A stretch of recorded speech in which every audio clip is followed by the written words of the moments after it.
더 이상 좌시할 수 없습니다.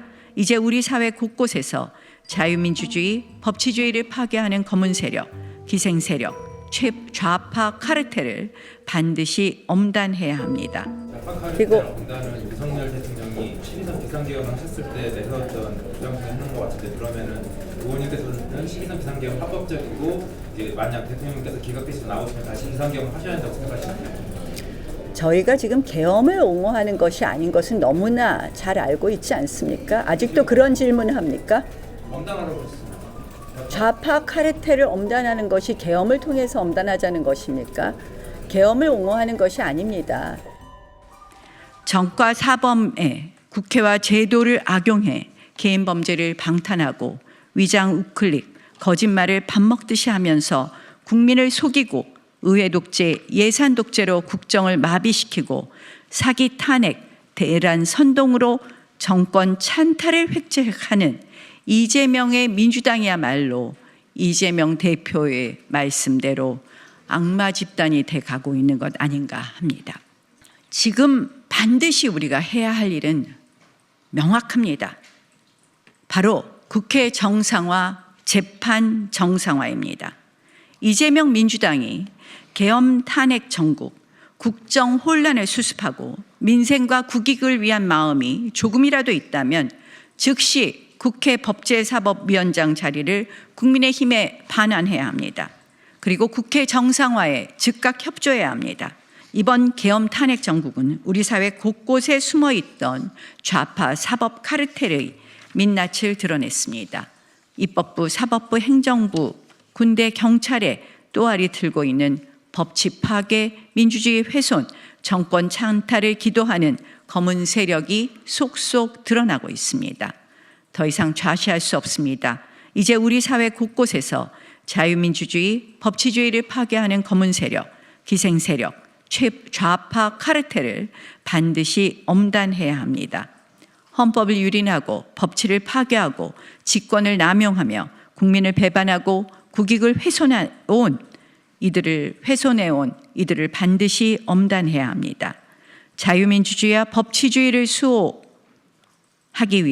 수호하는 국민들을 악마라고 하는 이재명 민주당의 조기 대선 정권 찬탈 시나리오가 더 이상 진행되지 않도록 막아야 합니다. 이제 우리는 선택의 기로에 서 있습니다. 거짓말 전과자 이재명의 대한민국을 원합니까? 민노총이 좌우하는 나라를 원합니까? 북중러와 가까이 지내는 나라를 원하십니까? 카톡도 검열하는 전체주의 국가를 원하십니까? 자유민주주의 대한민국의 미래가 우리 모두 손에 달려 있습니다. 국민의 힘으로 반드시 이 위기를 극복하고 더 나은 대한민국을 나가야 합니다. 문영배 소장 대행에 대한 비판이 인신 공격성으로 과도하다는 얘기도 나오는데 그런 부분에 대해서 저는 그런 부분은 우리 스스로 조심해야 된다고 생각을 합니다. 문영배 소장 대행의 어떤 개인적인 그런 무슨 인신 공격적인 그런 비판을 해서는 안 될 것이지만 문영배 소장의 소송 지휘라든지 재판 진행이라든지 이런 부분에 대해서는 비판받아 마땅할 것이 너무나 많다고 생각을 합니다. 최근에 마은혁 헌법재판관 권한쟁의 심판과 한덕수 대행의 권한쟁의 심판 사건을 다루는 것만 보아도 알 수 있다고 생각합니다. 결국 우리가 보통 사건은 접수 순으로 다루어주는 것이 맞습니다. 한덕수 대행의 권한쟁의 심판 청구가 마은혁 후보에 대한 권한쟁의 심판 접수보다도 먼저였습니다. 그러면 당연히 접수 순서대로 판단해야 되는 건 아닙니까? 이런 편향성을 보이기 때문에 국민들께서 그 분노가 임계치를 넘었다 이렇게 봅니다. 그리고 엄단은 윤석열 대통령이 12선 비상계엄을 하셨을 때 내세웠던 주장 중에 하는 것 같은데, 그러면은 의원님께서는 12선 비상계엄 합법적이고 이제 만약 대통령님께서 기각되시고 나오시면 다시 비상계엄을 하셔야 한다고 생각하시나요? 저희가 지금 계엄을 옹호하는 것이 아닌 것은 너무나 잘 알고 있지 않습니까? 아직도 그런 질문을 합니까? 엄단하라고 했습니다. 좌파 카르텔을 엄단하는 것이 계엄을 통해서 엄단하자는 것입니까? 계엄을 옹호하는 것이 아닙니다. 계엄 이후에 모든 것이 헌법과 법에 맞추어서 진행되지 않는다면 대한민국의 국론은 통합될 수가 없습니다. 누가 그 결과에 승복할 수 있겠습니까?